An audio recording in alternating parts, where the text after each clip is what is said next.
Hello, and welcome to another episode of the Rhode Island Small Business Coalition Small Business Live Forum. As always, we're live on Facebook at the noon hour every other Tuesday. So if you're watching this on Facebook Live and you have questions for today's guests, please put them into the comments there. If you want to know more about the Rhode Island Small Business Coalition, it's rismallbusiness.org. And there's the Rhode Island Small Business Coalition on Facebook, as you're probably watching this, and Instagram and things of that nature. And I'd like to now welcome today's guest. We've got some great guests coming up in the next 3 months, so listen for that at the end of the show. But today we have Pawtucket Mayor Don Grebien. Hello, Mr. Mayor. How important the Rhode Island Small Business Coalition is to our state and especially to Pawtucket. But I want to thank you, Chris, Jen, and Ben for having me on today. So thank you. Oh, it's great to have you. We have a great bunch of questions. We had a great group of small businesses in Pawtucket send us questions in. So we'll jump right into them because, there's a lot to talk about. And I know having had conversations with you in the past, I know you're never in a shortage for words. So that's great. I always appreciate how open and transparent you are when we talk. So let's dive right in. One of the top questions a lot of small business owners want to know is, what do you think? How would you summarize the city's current and future economy? So, I think we're, as a mayor who's been here, in my 10th year now, and I compare it to where we were 10 years ago, we are much better, except for what we just went through that nobody expected with COVID. Of course. So from a small business, the city of Pawtucket has strived. We have our first commerce director that came on 2+ years ago to focus in on small business. Now, again, when I say that to you, right, COVID blew everything up in a different world for all of us. But I think that what we thrive to do is to be out there in the community, provide as much resources, support, and information as we can. It's very hard, because we're a small community that people expect the mayor and the commerce director to be out there, but we have 72,000 residents and, hundreds of small businesses. I think where we strive to go is, as we get, hopefully post the pandemic, is one thing that came out is, the very diverse community that we have. A lot of our small businesses, as much as we were doing our outreach, we weren't always doing it in multiple languages. So, we got stuck in the routine as government does. So during the pandemic, to our outreach, both in the small business community and the business community, but also into our community, we're trying to get more and more community diversity from languages out there. So we're putting things out in multiple languages. We're working very close with the Hispanic Chamber to bring a person in, that speaks Spanish, focused in the small business community. So it's important why we thrive, it's setting those goals. So I think that small businesses are experiencing, an uptick right now because people are finally getting out, they're seeing it. It comes with, managing that. I think Governor McKee, to his credit, extending the outdoor dining experience helps a lot of those small businesses. So unfortunately, government's more reactionary than proactive, but in this case, we're doing a lot of proactive things. Yeah, no, that's a great example that just brought up that the bill was signed. I know it was signed a couple weeks ago, but it was signed publicly yesterday for outdoor dining through April 1st, and that's great to see. I'm great to know that businesses in Pawtucket are taking advantage of that. What are the biggest issues or problems? I mean, let's be blunt. Yeah, absolutely. No, listen, it's an honest conversation. Yeah, exactly. What do you see are the biggest problems there? What do you want to try and tackle next? So what I think we need to do is, liquor is an important balance of a business. It brings in revenue. We have a few businesses, the small businesses that kind of allowing it to get out of hand because they're trying to make up for the business that they missed in those times. So we've had a lot of enforcement issues, some small establishments violating some of the ordinances. And it's hard because, the council doing their authority and the administration and the police comes to enforcement. We're really trying to focus in on how do we balance that, right? We know they're violating, but how do we educate them to work with us? So I think some of the challenges are people are looking at it differently. We're all trying to understand it. There are a lot of bureaucracy. We have a small business committee that tries to flush through when we had any new businesses coming in, what the pros and cons are. We have, through the Commerce Department. And we have a couple of businesses who have reached out and who are looking to open up a jazz club, a small restaurant. So how do we flush those out and build partnerships? You know, David, you've been around a long time. You know, you started very young, but been around a long time, and those challenges. So what we really try to do and focus in on is how do we listen? Like, we think we know sometimes, and we get into our bureaucracy, right, but really listening to the businesses. So some of the challenges are understanding. People are still struggling with the PPE to a lot of extent. We're filing in the aftermath, if you will. So we're focused in on that, trying to, how do we get, some dollars into the small businesses to help them through the sustainability of it. And now that it's changing, we were one of the first communities, and we were able to capitalize on the COVID initiative, the dollars that came in, to be able to put we did them originally as loans, and then we worked them off as grants after. So I say we're big enough to be a large government in some ways, but we're small enough to be nimble. And it really is trying to understand what those are. So having said that, we don't have all the answers. We're trying to be as open as we can. We have a great working relationship with the council, and the council will get that grassroots as well as, folks on the street, in our administration. So we try to be as proactive as we can, but more reactive and quick about the reaction that helps those businesses. Right. So you mentioned those grants. We had some questions about, yep. If you can tell us anything about how those were received, how were they, essentially turn from loans into grants. But then also with the new ARPA funds coming into the city, do you see a portion of those being dedicated to small businesses? So first, let me say, yes, I do. I think that it's important that we figure out how we do it. Each community is different. We're still just trying to, learn it. There are some communities who, might be ahead of us with doing the public input. The council, myself, and members of the administration have agreed to take a slower approach, not to not support the community. Where the emergency is, we act like we did with the grants and the loans, but really focus in on that long-term sustainability, right? Because we all forget that this is going to be a one-time fix or a one-time dollar amount. Right. And so how do we make it more sustainable? So we are looking at a lot of things. We will take the opera dollars. We're going to be putting together a committee. We have some outside consultants we brought in to educate us, to help us through the process, So we're looking at those things. We'll be engaging we have the Northern Rhode Island Chamber, who we do, the Small Business Coalition like yourself, and then we have the Pawtucket Foundation as well, and just small businesses who are still to this day are not involved in the organizations or in the chambers, because of cost perspective. So yes, we are going to be doing those things. We don't have that silver bullet, for lack of better terminology. We want to do this where it becomes sustainable, where it's not just a one-time fix for the businesses. On the loans that we did, the city's very fortunate. We have a Pawtucket Redevelopment Agency. We also have a Pawtucket Business Development Corporation, and we're able to, where we get somewhat out of bureaucracy. We have a bunch of community leaders, small business leaders that work with the SBA and focus in on how do we make that. So the initial quick story, and I'll fill your time, is when those federal dollars came in, just like a community development block grant dollars, we put that out, but it comes with all the federal guidelines and federal strings attached to it, Dave. So at the beginning, at first, we thought it was going to be the normal strings attached, where it had to be a loan process. Then as the federal government filtered it out, we were able to transition that to the Pawtucket Business Development Corporation into loans. I'm sorry, from loans into grants. Into grants, based on the criteria that was set. So all of those dollars coming in, David, they really are. They're helpful. We're excited about it, right? As a mayor who's been here for 10 years and involved in our community for many years before, it's the first time that we have dollars coming in. So how do we invest them in our small businesses, in our community, for that sustainable long term? No, sounds great. I mean, I like I mentioned committee for a small business. We had Providence Mayor Lors on a couple weeks ago, and we of course said to him, we want to see small businesses on those committees.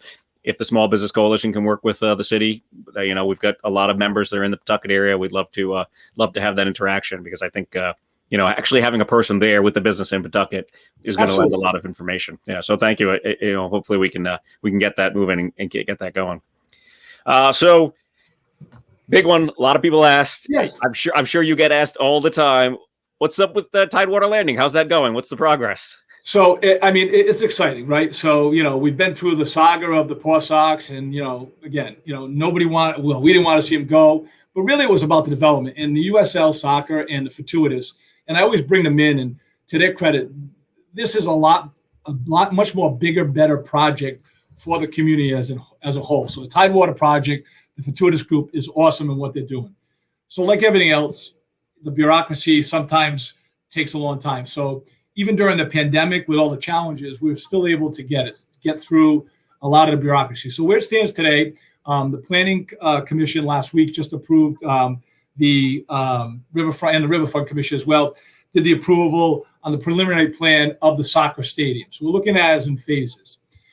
There should be a groundbreaking, or there will be a groundbreaking, I should say, is sometime in September. Right. They're finalizing all of the CRMC requirements, the DEM requirements, those type of, the behind the scenes thing. So we're excited. They're raising capital.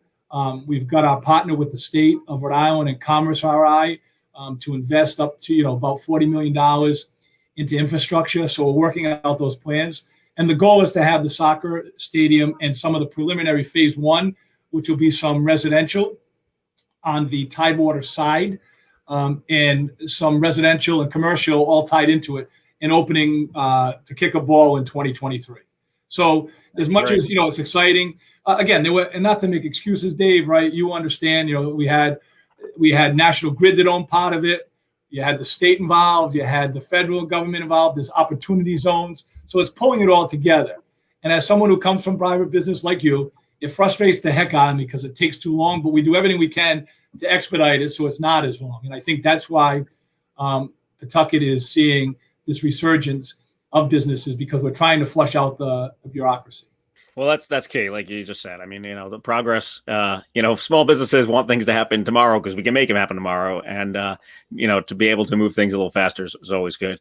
And Dave, one of the things is hard to say, right? I want to make it happen tomorrow, but it is frustrating as heck to get it. I know you do. Right? You know what I mean? And that's the challenge, right? And and I hate saying it, but it's a reality. And so we're doing everything we can. We're bringing the right people in, so the partnerships and the collaboration are important. Yeah.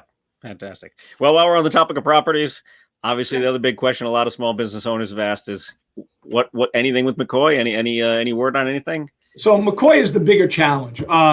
Just quickly, when we started this, as you remember, we started the request for a proposal was under the reuse of McCoy, and out of that proposal came the fortuitous development and the Tidewater and the soccer, and all that development. It's over $300 million of investment in the community.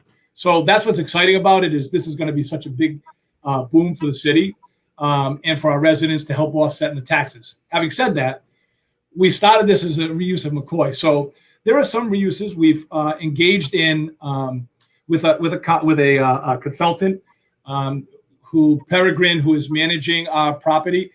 Because as you know, as of February, the land, it was always the land, was cities, but everything reverted, all the responsibilities, state stepped aside when the Paw Sox left.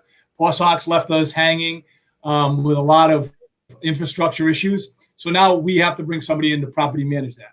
As part of that, Peregrine is working with us as a consultant to help us as to what is the highest and best use. So we're doing, looking at when I say this, there's no defined answer on this, but what is the reuse? So we've looked at, and we're looking at running numbers on if it were residential, if it was light industrial, what could it be? And the two that keep floating to the top is we have a couple of organizations, Independent League Baseball, looking at it from a development standpoint for a reuse of baseball at the site with some economic benefit and development happening to it. So that's very exciting. So that's working, but we're working on the numbers. We're partnering with the state, right? There's going to be infrastructure dollars versus private dollars. How do we make those numbers work? Because and do we make those numbers work? Right. The other big thing that's floating up to the top is, and the community itself is really pushing, I don't want to say overwhelming. We did an informal poll and started talking about the reuse of doing what I will call a integrated high school, where we do one high school and use that as a complex and develop that, because from a city's perspective, Dave, right, that property generates us no revenue as it exists today. Right, so it's non-taxable. So what is the highest and best use to return that? So we've been working with the school committee. Unfortunately, the plan they had for the Shea renovations and Tolman renovations schedule, Shea got put on hold. It got delayed because of the way the proposal was submitted.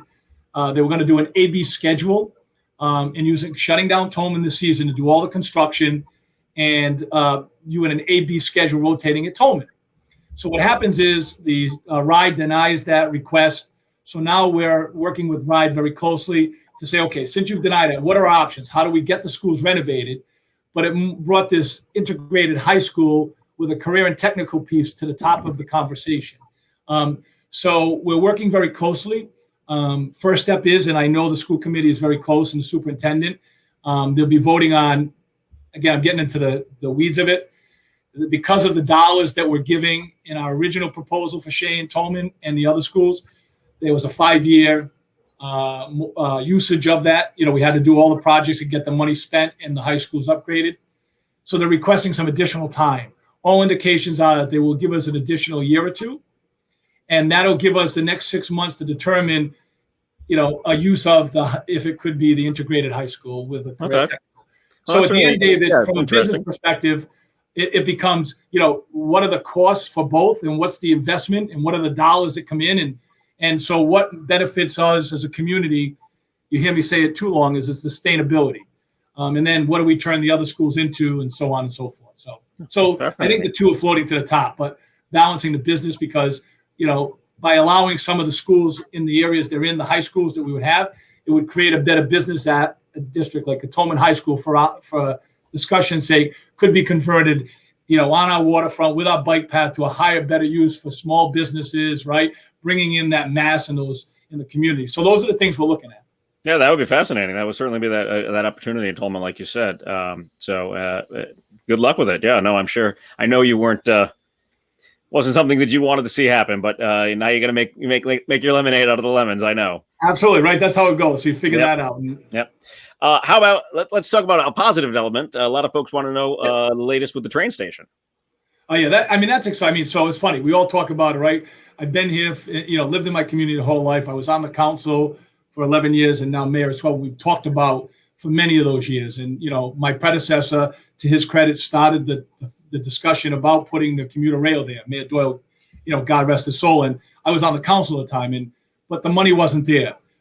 Collectively with myself, members of the Pawtucket City Council 10 years ago, Mayor Diosa, to his credit, and even Mayor Rivera now, who was the council president, we were able to flush out and get our federal delegation aligned with us, get some of the dollars, the federal dollars to come in. So it's moving along. So everybody that heard for 20 years or so, I'll say 15 or 16 years, hey, it's coming.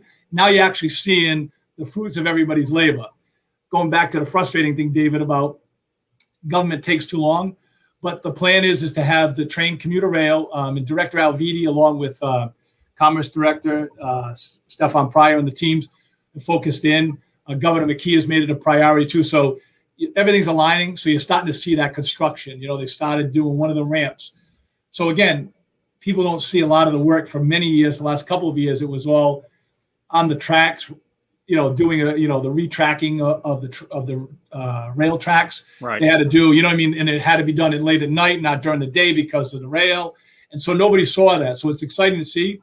But we're also seeing a lot of development. We have one of the developers over there, Garfield Spencer, who is purchasing a lot of the old mill building and rehab and doing a great job. Partnering in there, we're seeing people coming in, not only kicking the tires. We have a $40 million investment from Lee Pizer on Dexter Street, which is right adjacent to that. So you're seeing that growth because people are now starting to see it. It's no longer being talked about.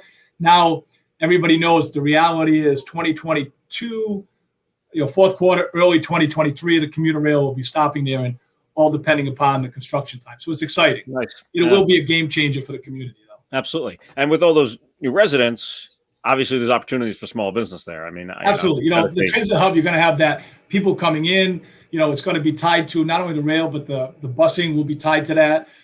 So the intermodal, the connections will be there. You'll have opportunity, residential, commercial. Another property that had burned down, 258 Pine Street, is out for RFP, looking at what that can be. And, everything's a mixed use, right? And it's all market driven. Residential is the big component right now, right, where a lot of the state and federal aid comes in. but there is that community piece. So where a lot of the businesses downtown who have struggled through are in that area, and we see from the commuter rail all the way up to where the Tidewater and the Apex, and I'm sure we'll talk about that in a minute, connecting, is you're going to have the masses in there. So we're trying to bring the folks in there. So these small businesses who have struggled through the toughest times will actually have foot traffic now to help support them, is the goal. But it just takes way too long to get there. But it's exciting. Well, it takes time, but when it does get there, it's new, it's vibrant, it's interesting, it's exciting for people. So, you got to be patient. As I've learned over the years, patience matters. Well, you brought it up. So Apex, what do you want to say? So I mean, I have to be careful. We're still in litigation and mediation. We've been having a lot of conversations over the last several weeks. I feel very optimistic that we'll get, I've been saying that for a couple of years. It's very frustrating. Chief Frank Williams, Chief Justice retired, is the mediator. He clearly is making a difference on both sides. So, you're kind of bringing that non-emotional individual into the room, right? That Apex is an important piece to the revitalization of our downtown, right? It's underutilized now. The owners have ideas that are not necessarily aligned with the city, so we're trying to align them in a lot of ways to either build that partnership or take control. And I think we'll get that done. But like I said, if you're looking at it, downtown, that is an integral part of that whole, what we call the zone, right? All the way up until Tidewater. So there has to be connectability. And that's why we're fighting, for lack of better terminology, and pushing so hard to get control, or if not control, to have them working with us in our long-term vision. And I think we'll get there over the next couple of months. And if not, it always goes back to the eminent domain piece, which is our last resort, which none of us like to do. But yeah, right. All right, so let's move back into a little more about programs in the city and things of that nature. What programs are available for small businesses in Pawtucket that you want people to know about, you want small businesses to know about, so they can come and take advantage and develop there? So I mean, a couple of things, right? So we have a very active commerce department now, where Gene Boyle, we're increasing a position in that department. There's not enough of resources. I'm sorry. No worries, I'll keep going. So that, as much as we're building that department, there are not enough of resources there. So again, I go back to, we're more reactionary than we are proactive. But having said that, we have I'll call it the tool in the Pawtucket Business Development Corporation, who's able to loan dollars out. And, through the new federal guidelines, they're also able to grant dollars.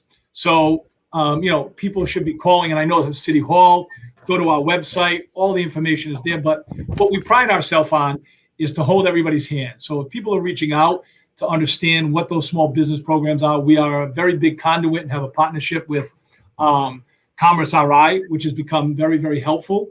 And again, as much as we want to be in sync with that, we've got the Northern Rhode Island Chamber, we've got your organization. We're not, right? We do our best. So it's really the squeaky wheel gets the oil. So I need to hear from the community. So what we're doing is we have a lot of grant and loan processes through them. We're doing a lot of social media and online, the Facebook Live type things to promote that. But at the end of the day, I need to hear from those folks, because there are things that we can do. We're partnering with SBA, to figure out what pool of money can come in on these businesses. But as you know, David, you've been, as me as well, has been involved in small business for you. It's very frustrating. These owners don't have the time, right? Because they're trying to survive and they're struggling to get through the day-to-day. So we're trying to bring those more resources in. And a lot of it, as I said, is cultural. We're bringing more of the Spanish-speaking, Cape Verdean-speaking folks on to help, because, it is what it is, and we're trying to develop that. But so we're trying to do that handheld, get out to the community, not just, hey, call City Hall, but we're being proactive. Gene Boyle, along with the Hispanic Chamber, is going to be putting I think it's going to be a part-time, then a full-time outreach coordinator, small business outreach, going out to the businesses. Great. As much as we do it, it's more through transactions on email, social media. That hands-on is important. And again, at the end, David, it's really trying to make it easier for them, because most of these people, are single or family-owned, right? They're struggling, and I don't mean to keep bringing COVID, but COVID changed the struggles they already had. In some ways, it made us open our eyes. Now we got to get there and give those resources. So we're really trying to provide that. And under the AARP, we need to get a better handle on what else we can do to facilitate that. But we're partnering with a lot of the organizations in more direct partnerships as opposed to just having them in partnership. No, that's fantastic. And it's easier and easier to communicate as time, as we've seen over the last year. While, we're getting a little tired of Zoom and things of that nature, and I apologize for the technical difficulties there with my camera, but it's better. It's good. It's good to communicate. It's easier. We can get information out there, especially with social media and things of that nature. So that's great to hear. Is there a single or a best point of contact for? Yeah. So what we do is they one of two things, right? You can either go to Jean Boyle, who's our commerce director. Her email is jboyle, BOYLE, at pawtucketri.com. You can call City Hall number 728-0500. She is extension, I believe, 432. You can hit operator when you call the 728-0500 number. I also have some outreach in my office, so, constituent services. So if people aren't sure, they can call us at City Hall. They can email me at dgrebien at pawtucketri.com. But again, our direct number is City Hall, and rather than give the extension because it goes into voicemail, hit operator, hit the 0. We still have a live person there doing that. And again, there are on the website. Our website is, City of Pawtucket, and we have the different links and information out there as well. So, you're balancing through the newer generation who is all online to some of the old school who still want to be handheld. So we still have it both options. Oh, great. That's nice to hear. It's nice that a person is actually answering the phone. So let's talk about, we had a few questions about tourism and attracting people to Pawtucket. What do you see there, and how do you think it can be improved, or what sort of businesses could come to town that might be able to help that? We're doing that exercise right now. So you're sitting there saying, okay, we know what we have, we promote it. We work very closely with the Blackstone Valley Tourism, Bob Billington. Their office is in our downtown. They have a new facility being built in Central Falls for their offices, but we'll have our visitor center in the Pet Food Expert building. Losing my mind. Right. So we have that there, but we have Slater Mill. So we know our history. So we do that well. So it's a new attraction. So we're rethinking everything that we can do, from doing the Pawtucket restaurant weeks, if you will, the brewery weeks. How do we promote that? So we're building up to and bringing folks together on the tourism to see how, with the new stadium, it ties in with the new commuter rail, right? What we have is what we have, right? We have Slater Mill, we have our businesses. How do I get to engage and prioritize? So we have our Pawtucket Arts Festival that we are back, again, other than COVID is, last year we're back on. So we do the events in Slater Park. We have a great venue in Slater Park, but there's not a lot of small businesses in the Slater Park. So then it's, how do you tie them into, Dave, how do you tie them into going to all these small businesses? So we're going to start bringing in, as part of the federal dollars as well, looking at bringing a committee together and some consultants, and how do we market Pawtucket, let's say 2023 with a new stadium, with a new commuter rail, right, as we're doing that, right? So right now everybody's trying to float and keep their head above water, doing everything we can in the community. So through the partnerships, Slater Mill now is a national park. That's going to change the dynamic a little bit as well. So, we're trying to bring some tourism dollars from the state budget to help us as well. So it's working that together. So I think where I'm going with this, David, is you'll see a lot of marketing being done for 2023, 2024, getting to that. But in the meantime, not to walk away from our small businesses that are here, or our community organizations, our theaters, those type of things, is to stronger market them now in a much more conducive way. Sure. Well, I mean, it's a good draw to get people. Obviously, I run Eat, Drink, Rhode Island, and I try not to make this a show about food and drink, but you've got so many great breweries, so many great restaurants. That should hopefully draw people there, and then there's, they'll disperse to the small businesses around them, hopefully. Absolutely. And think about just the water alone. That's why the water access is so important, right? Right. Our community access, open space.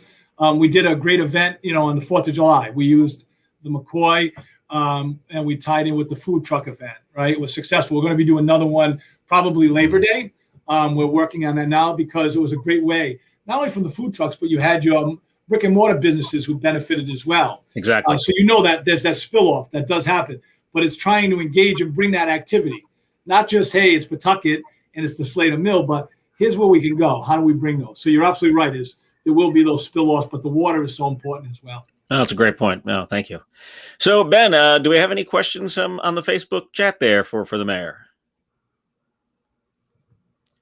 Hey everybody. We do. So let's see. We have a question here. Are there any available grants for behavioral health care? We're right on Main Street, Pawtucket, and would benefit from any available grant assistance. So we're looking at that right now. We've just changed. We're changing our model, like in our police department as well, social, emotional, and behavioral health. Clearly, that is a struggle right now that we all have. It's always been there, but even more so now with COVID. We all have our personal. So best bet is to call my office at 728-0500 or email. You can Wilder Arbolita, who's in my office, who's my Deputy Director of Administrations, and we'll focus that in for them. Just call the 728-0500 number. 281 is the extension, or email Will Arbolita at PawtucketRI.com or D Grebien at PawtucketRI.com. We are doing more. We're doing a lot with family services. Into the community. We just partnered a Gold Team, so we understand that we need to do more, but there could be grants and some support. A lot of the things we do is not necessarily direct grants. I want to work with this organization or company, I should say, in Pawtucket, but a lot of what we try to do is having them partner with us in a collaborative way that I can give them some funding through the partnerships we're doing. Grants are very difficult, but we're working on those things and we're looking at through the federal dollars. So. No, that's fantastic to hear. And is there another one, Ben? There is. Great. How is the Pawtucket West restoration? Pawtucket West. I was worried that I was going to mess up the name of the town again. No, you did it. You did it right. Thank you. How is the Pawtucket West restoration going? So I believe, right? It's funny, Kim and Ben. So I'm thinking she means the Shea High School because it's Pawtucket West, right? Someone called Shea. So as I mentioned earlier, there's a request or going to be a request from the school department. So let me step back for a second. They were supposed to be doing the renovations this September, but because of the denial from RIDE, they've asking for the extension to do the renovations sometime next year. So they put it because what happened is they were not able to do an in-school construction. So that's why they wanted to do the AB model out of Tolman and weren't able to. So now that plan is being reworked. So there'll be nothing happening. The children will be going back to school at Shea, to the best of my knowledge, on September timeline or late August. And we'll be working on a plan. And we're also looking, as I said earlier, Kim, David, and Ben, we're looking at it as an integrated high school with career technical that may change that pathway. But we've got to go out to the community. We've got to get approval for the bonds. So there's going to be a community discussion. But the first step, and that should happen late August, early September, after the school committee requests their extension on the Shea plan. So hopefully that answers the question in a long-about way, Oh, thank you. Anything else, Ben? Nope, I don't think so. All right. Well, thank you to our Facebook viewers for those comments. Obviously, this will be archived on Facebook, so if you're not watching live right now, you can watch it anytime. Mr. Mayor, yeah, do you have anything you wanted to address before we go? And I don't want to keep you going, but the only other thing I think that's important we've talked about, right, and what we try to strive ourselves on is being accessible. And I know it sounds cliche, go call City Hall. We're thriving on that. But one of the things that we didn't recognize is we talk about our economy and our arts and the Armory District, which we have all these districts, so important. And again, as we talk about the futures, how do we bring them, right? Commuter rail is the exciting thing, is going to bring activity in, but we have our arts and entertainment district. We have all of our reuses of our mills who have small businesses, right? That sometimes we forget of small businesses because they're artists, right? But they are small businesses. Yep. And they make our community strong and thrive. So we are working very closely with a lot of the different organizations as well to try to make sure that they have level funding so they can survive another year or so. And then how do we capitalize on that, and again, the other big thing is making sure that we don't market ourselves out from a price perspective, right? We pride ourselves on being more accessible and in between, Boston and Providence, and we need to keep it that way, right? The market itself, I mean, it's crazy. You look at we had the state required a home appraisal or assessed value. It is unbelievable, the assessed value of these properties in Pawtucket. And so we're putting some affordable housing groups together to take a look at how we make sure that we're managing those type of things. Our arts group, we want to make sure that we maintain them and support them. So at the end of the day, David, it's important. I know, again, that we are much better than we were 10 years ago on the technology. In the less year, right? Who would ever thought we'd be having these type of meetings, right? And so there's a lot more accessibility. So the best thing I can say to the folks is please take advantage of it. It might not be perfect, but rather than just say it's not easy, I can't, give it a shot. Call, email, go onto the internet, go on to these type of, the different Facebook chats and do the different organizations. Do that outreach. Ask the questions. And it's our job as government, if we don't have the answer, to find it out, but point you in the right direction. So again, just as a community as a whole, I didn't mention the small business groups, the artists, so I wanted to mention that, Dave. No, it's fantastic. Yeah, the arts is obviously single owner operators are the majority of small businesses. So that's a great point. Thank you. Well, Mr. Mayor, I really appreciate you taking the time to talk to us today. Everyone, give a virtual round of applause for Pawtucket Mayor Don Grebien. I really appreciate his time today. All right, thank you, and be safe. I appreciate your time, David. Talk to you soon. You too. Take care. I apologize again for the technical difficulties with my camera. Well, I'll straighten that out, but I wanted to let everyone out there know that our list of guests for the next 6 weeks is really fantastic. So please watch us live every other Tuesday at noon. The next one on August 10th, we'll have Congressman Cicilline. After that, August 24th, Johnson Mayor Policina. On Tuesday, September 7th, Senator Whitehouse will join us. Tuesday, September 21st is Cranston Mayor Hopkins. Tuesday, October 5th is Congressman Langevin. And then on October 19th, Speaker of the House Shikarchi will be joining us. So we've got a full slate of great elected officials that really want to hear your questions about small business. So please remember to send those in. You can send them directly to me if you want at small business. I'm sorry, that's not the one I'm using. info@eatdrinkri.com. The Rhode Island Small Business Coalition is rismallbusiness.org. Please check us out there. We have tiered memberships. There is a free membership, and then we also have a couple of pay memberships for more features. So please check out rismallbusiness.org. And again, share this video. Let your folks out there know that we had this great interview with Mayor Grebien, and our other videos are still archived on Facebook. So please share them. And thanks very much for watching. Take care.